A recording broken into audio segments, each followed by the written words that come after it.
মানতেই হবে। এটা আমরা কাউকে লিখতে নাই।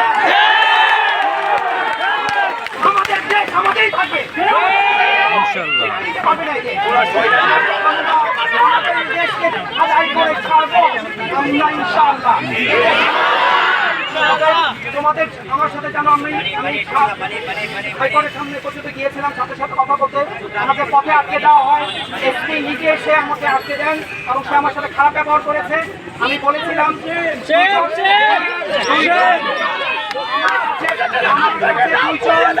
আমার কাছে দুইজন তথ্য ছিল, দুজন ছাত্রকে যে যারা ঢাকা বিশ্ববিদ্যালয়ের ছাত্র না তাদেরকে তুলে নেওয়া হয়েছিল। আমার কলিগদেরকে প্রমিস করা হয়েছিল তাদেরকে ছেড়ে দেওয়া হবে, কিন্তু তাদেরকে ছেড়ে দেওয়া হয় নাই। আমি বলেছি কেন ছেড়ে দেওয়া হয়নি, আপনি এখন নিশ্চিত করবে তাদেরকে ছেড়ে দেওয়া হয়েছে এবং তারা আমাকে বলেছে ছেড়ে দেওয়া হয়েছে। আমি জানি না কতটুকু সত্যি মিথ্যা। এখনো 20 জন শান্তিপূর্ণভাবে এই প্রতিবাদ করে যাব এবং এই প্রতিবাদে আমরা যতক্ষণ এখনো আছে আমরা মাঠে থাকবো আমি তোমাদেরকে বলতে চাই আমারও একটা রাজনৈতিক পরিচয় আছে, আমি কোনো রাজনৈতিক দল থেকে কোনোদিন চালানা করার সুবিধা নেই।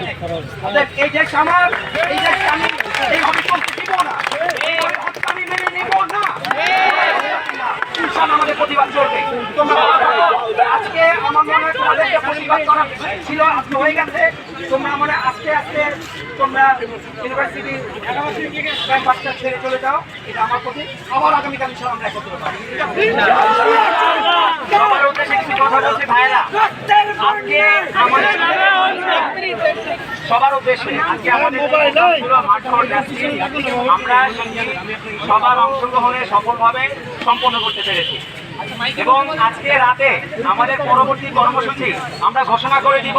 আজকে আমাদের যে প্রোগ্রামটি ছিল তা আমরা এখানে সমাপ্ত ঘোষণা করলাম। সবাইকে অসংখ্য ধন্যবাদ এবং সবাই সবার জায়গা থেকে সেফলি এখান থেকে এক্সিট করবেন। সবাই সেফলি এক্সিট করবেন, সবাই সেফলি এক্সিট করবেন। এদিকে চাঙ্গরপোলের জায়গা আছে, এক্সিট করার জায়গা, এটা সবচেয়ে সেফ জায়গা। আপনারা সবাই এদিক থেকে আস্তে আস্তে সবাই সাবধানে সবার সাথে যোগাযোগ করে আপনারা চলে যাবেন। কেউ কোনো প্রবলেম যদি ফেস করেন সেই ক্ষেত্রে অবশ্যই সমন্বয় কেন্দ্রের সাথে আপনারা কন্ট্যাক্ট করবেন। সবাইকে অসংখ্য ধন্যবাদ।